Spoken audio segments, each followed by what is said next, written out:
welcome to our November podcast. We are so glad you are with us here today. Today we are in the middle of making a project and we are very busy people, so we are going to be multitasking while doing this. So if you hear any extra background noise, that's just us gluing and painting and hot gluing and making some things for an event we have coming up. So please be patient with us. We're not the best at time management. And we hope you enjoy the show. So, Anna, why don't you start us off with what veteran... Oh, I guess I should introduce what we're talking about today. Yeah, that's a good idea. So this week we are going to be talking about veterans in Wetaskiwin. And then we are going to be talking about No Stone Left Alone. We will explain what that is when we get to that portion of it. And then we will be discussing what we usually do on Remembrance Day. So Anna, why don't you start off with what veteran you decided to learn about? So I looked at our wall of veterans in the museum and I picked Richard Henry Higginson. He was born June 17th, 1892 in Liverpool, England. So nowhere near Wetaskiwin. Fun, Liverpool. That's an interesting name. He served in World War I and he enlisted in the Canadian Overseas. So he actually enlisted in Wetaskiwin for the army that he was in. That's really interesting. Yeah. So he must have moved here. Yeah, he moved in, it didn't say when he moved. But yes, he moved to Wetaskiwin and he enlisted in the Wetaskiwin it doesn't say that either. So yeah, he enlisted in Wetaskiwin after he moved here, and he was a part of the Canadian Overseas Expansion, or expandatory. I can't read my own writing. That's okay. It sounds really interesting though. He was a private with the 78th Battalion, and that's the Manitoba Regiment. So he is from England, moved to Wetaskiwin, but enrolled in a Manitobaean regiment? Yeah. Wow. Interesting. I did not know that you could do that. I didn't either. He served in the last 100 days at the battle. Oh, the Battle of Arras.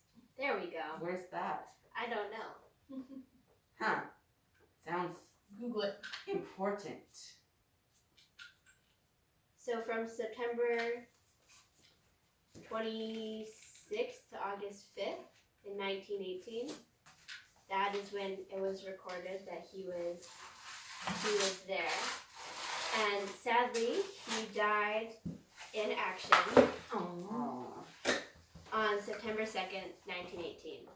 So close to the end. Yeah. He would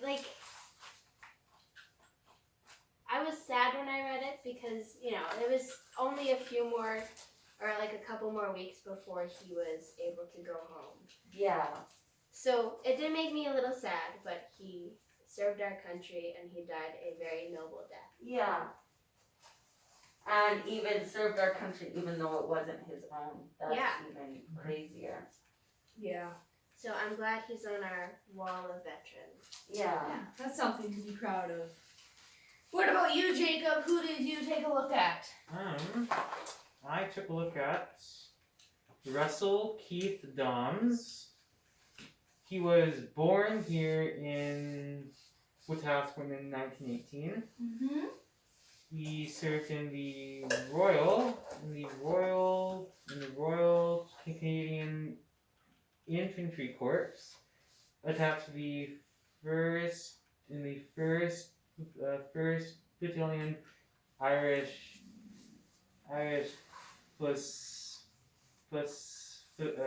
Fusiliers, which is the Vancouver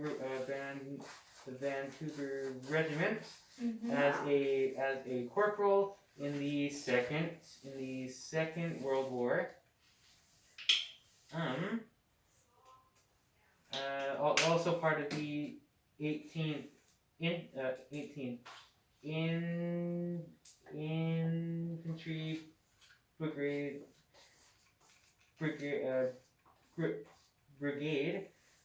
sixth Canadian Division. They served as the Pacific Coast. They served along the Pacific coast of Canada in a defense role against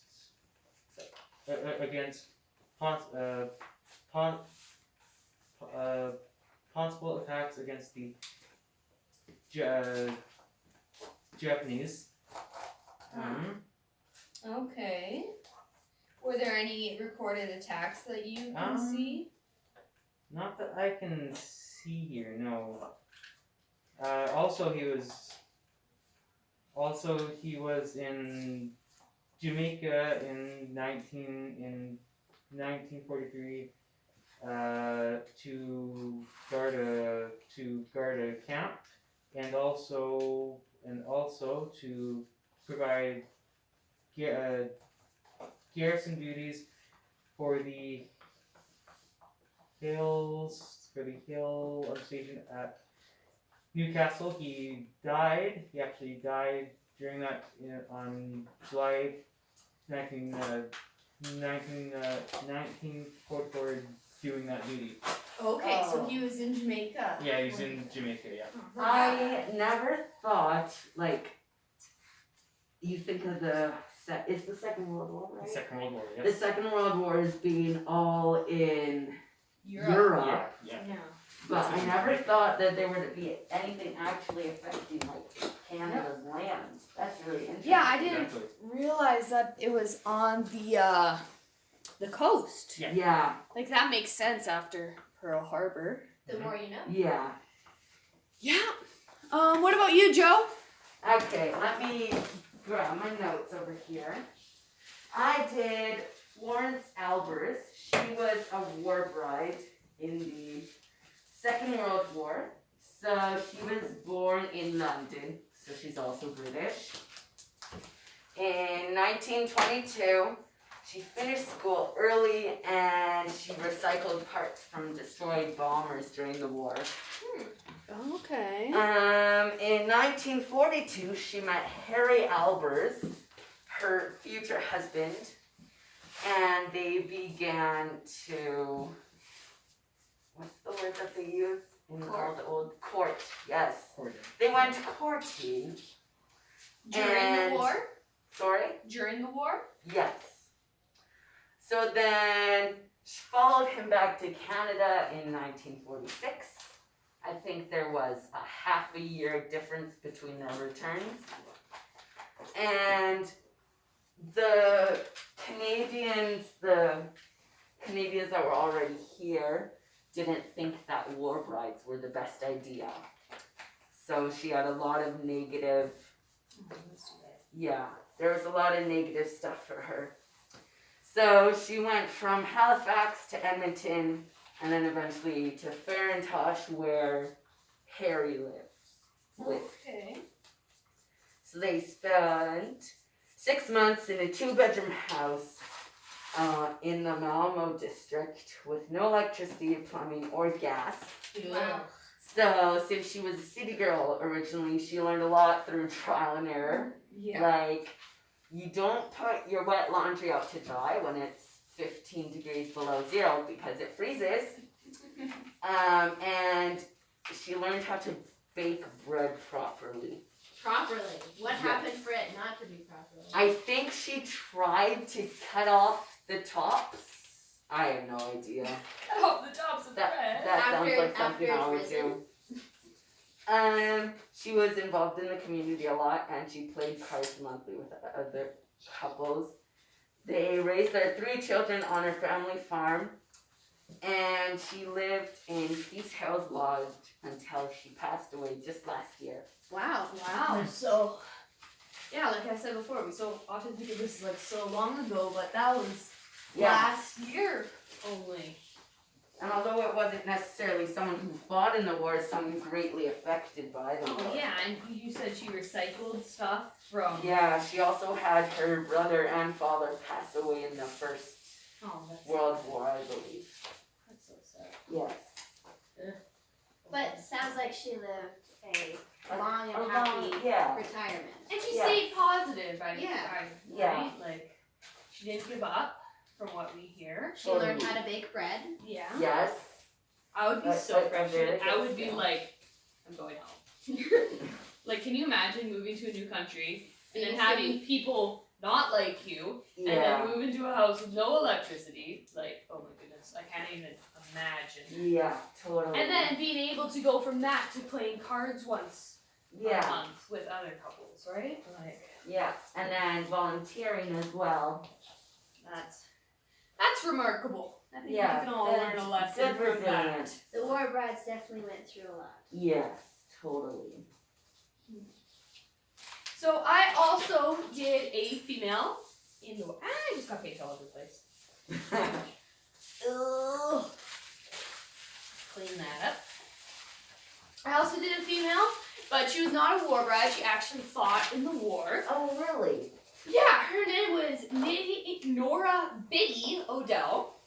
Uh-huh. So she's from the Palfrey family, and they moved to Wetaskiwin so that the boys could attend a real school, quote unquote. So where did they actually live? I think they lived somewhere in the country. Oh, okay. That's as soon as I could learn about their family history. Uh-huh. So they moved to kind of Wetaskiwin so that the boys could have a proper upbringing. And then so her dad, whose name was Tom, was in the army, and her mom, whose name was Kay, was involved with the Ladies Auxiliary of the Active Forces. So her family was pretty involved with the military. military. Nora Biddy was born in Daysland, Alberta on August 20th, 1924. Where is Daysland again, or do you know? I have no idea. And she moved to Wetaskiwin with her family when she was 4. She was 19 years old when she joined the Women's Division of the Royal Canadian Air Force. So She, keeping on the tradition, I guess. yeah. She had graduated from Wetaskiwin High School, which you're attending, Jacob. Yes, I am. And worked for a year at the creamery, which we have an exhibit all about the creamery. Yeah. Well, that looks really good, guys. Thanks. Yours looks good too. Thank you. Biddy had strong British ties. Her brothers and local boys had gone into the services, and her father had served in World War I. So she had a bunch of background, and it must have been very important to her and her family. She enlisted in September of 1943 and did her basic training in Rockcliffe, Ontario. Where did your brother have to do his training? He did it in Kingston, Montreal. Okay. Yeah. Huh.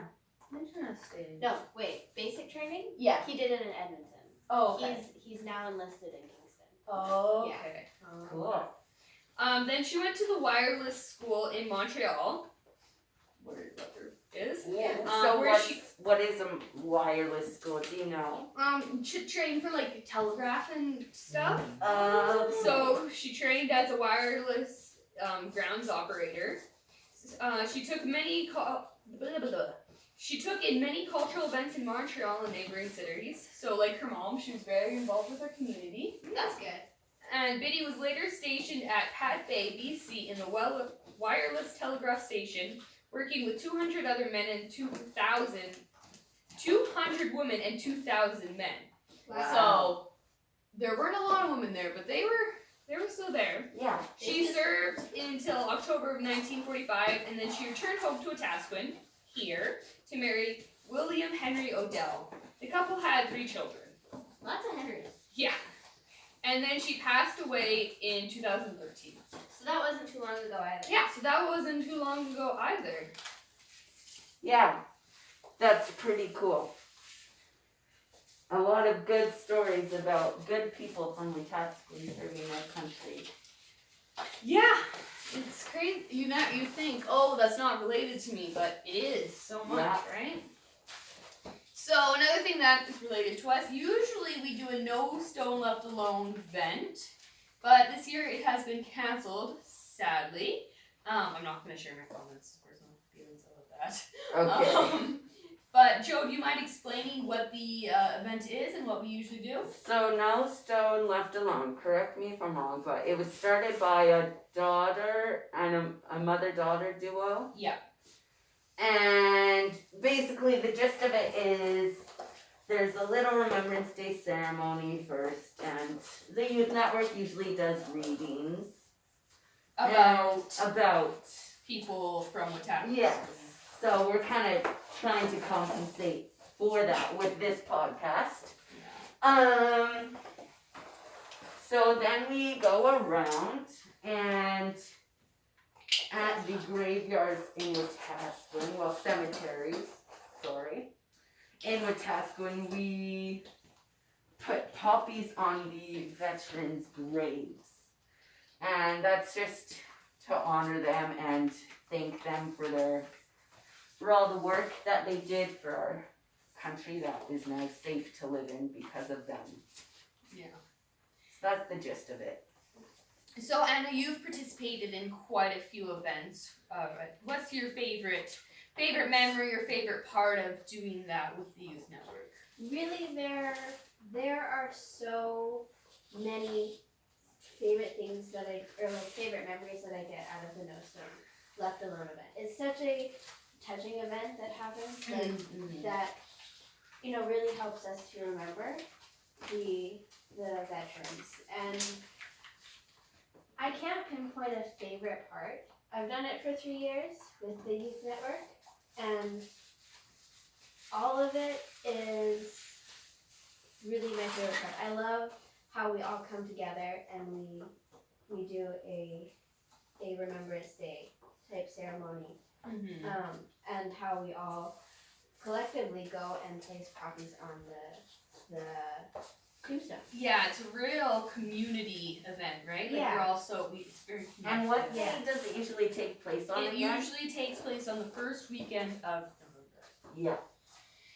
Yeah, my favorite part is hearing other people's stories and how it relates to their lives. Yeah. Right? Like people you know, people you see, people who you go out for coffee with, and you realize how the war has affected them and their family, and it's just such a strong reminder of where we came from and what happened, right? Yeah. So Jacob, you have never participated in those Stone Left Alone, No, I've right? always been busy those weekends, yeah. Yeah. But what do you usually do for Remembrance Day? Remembrance Day? Usually I do the ceremony at the school, usually. Okay. Otherwise I just have some time with my family and stuff, usually. Yeah. And did you have any family members participate? My great grandmother, she participated in the Second World War, I believe. Okay. On the ships. Oh. Yeah. That's interesting. Yeah. That's as far as I know, really, because I haven't really talked to her about it. Yeah. Well, they don't. Yeah. Like, we have some family members who went through that, but Yeah. it's hard to talk about, right? Back in Holland, right? Yeah. Wherever that is, Friesland. I always get the two mixed up. One's from Holland, one's from Friesland. Yeah, and they were mostly in the protecting the Jews area of work. Technically not enrolled in anything. Well, that was still such an important part. It was still such an important part of it, Yeah. yes. So how do you and Esther celebrate Remembrance Day? Well, we usually attend No Stone Left Alone, and then the city usually does another Remembrance Day ceremony on Remembrance Day, so we usually attend that. And then, at home, just reading books. And not necessarily an everyday, I guess. Just, more of a Taking a calm, minute. quiet day. And at school, we usually have a little bit of a ceremony type of thing, but those aren't as personal. Yeah. I find, because you're all just, you have 1,000 people in a room, and then No Stone Left Alone, and the ceremony that the city does are definitely a little more personal because those are people that you Yeah. you know and that you It's are not comfortable just with. it's not a just social students. studies class. Yeah. Yeah. Or just fellow students gathering and knowing that they have to do this. Yeah. It's definitely more, community and people that you know. Yeah, Yeah. totally. Absolutely. Well, thank you for coming to this month's podcast from the Nutty Networkers. We appreciate your patience with us and our background noise as we try and get all our projects done for you lovelies to enjoy. We really encourage you, No Stone Left Alone is not happening this year, but we do encourage you to visit your local graveyard, cemetery, and just look for veterans and take a moment and just think about how your life would be different if they didn't make the sacrifices that they did for you. And that's what they did it for. They did it for everyone at home here in Canada and everyone in the future, right? Yeah. And I encourage you, go out, find a Remembrance Day ceremony to go to, whether that be online or in person. Wear a poppy and please spread the message. Start up conversations with people. Remind them about Remembrance Day, because even though it didn't happen very long ago, we're forgetting. Yeah. Yeah. So thank you again for coming. We hope you have a blessed November.